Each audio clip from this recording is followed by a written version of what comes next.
అందరికీ ఉగాది శుభాకాంక్షలు. ఎఫ్ఎన్సిసి అంటే మా ఫ్యామిలీ 30 years నుంచి చిన్నగా అంటే నాకు ఫస్ట్ మెంబర్షిప్ శేఖర్ రెడ్డి గారు ఫస్ట్ ఇప్పించారు 96-97లో 5,500 7,500 గుర్తులేదు.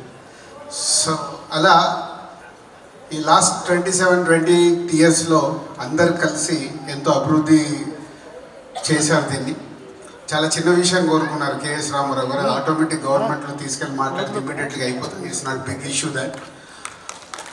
అండ్ సీఎం గారు కూడా ఫిలిం ఇండస్ట్రీని ఇంకా డెవలప్ చేయాలని ఆలోచన ఉంది. రెండవది మీరు అడిగింది ఆల్రెడీ వారికి హైదరాబాద్నే ఇంటర్నేషనల్ ఫిలిం హబ్ చేయాలని ఒక ఆలోచనతో ఉన్నారు కాబట్టి అది కూడా పాసిబిలిటీ ఉంది అనుకుంటున్నాను.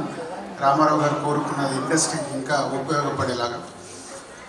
పోతే ఈరోజు జూబ్లీహిల్స్ బంజారాహిల్స్ మన హైదరాబాద్లో అంటే జూబ్లీహిల్స్ క్లబ్ కానీ ఇది ఎఫ్ఎన్సిసి కానీ the best clubs for entertainment and ఎక్సర్సైజ్లకు కానీ అన్నిటికీ సిటీ సెంటర్లో ఉంటూ మేము కూడా దగ్గరికి ఇక్కడికి వచ్చి స్విమ్మింగ్ అండ్ ఎక్సర్సైజ్ చేస్తూ ఉంటాం. మీరు ఇస్తున్న సర్వీసులు అద్భుతం సార్. నారాయణ గారు కానీ రామారావు గారు అండ్ టీం లాస్ట్ 15 years నుంచి ఆల్టర్నేట్గా మీరే ఉంటున్నారు కాబట్టి ఎక్కువ మట్టుకు మీరిద్దరే దీన్ని మోస్తున్నారు. సో ఇంకా కూడా మీ కమిటీ వీళ్ళందరూ ఎంత డెవలప్మెంట్ ఎఫ్ఎన్సిసికి కావాలన్నా నేను ఉన్నంత మట్టుకు ఇటు ఇండస్ట్రీ నుంచి కానీ అటు గవర్నమెంట్ నుంచి కానీ నేను ముందుండి డెఫినెట్గా ముందుంటాను. థ్యాంక్ యూ దిల్ రాజు గారు.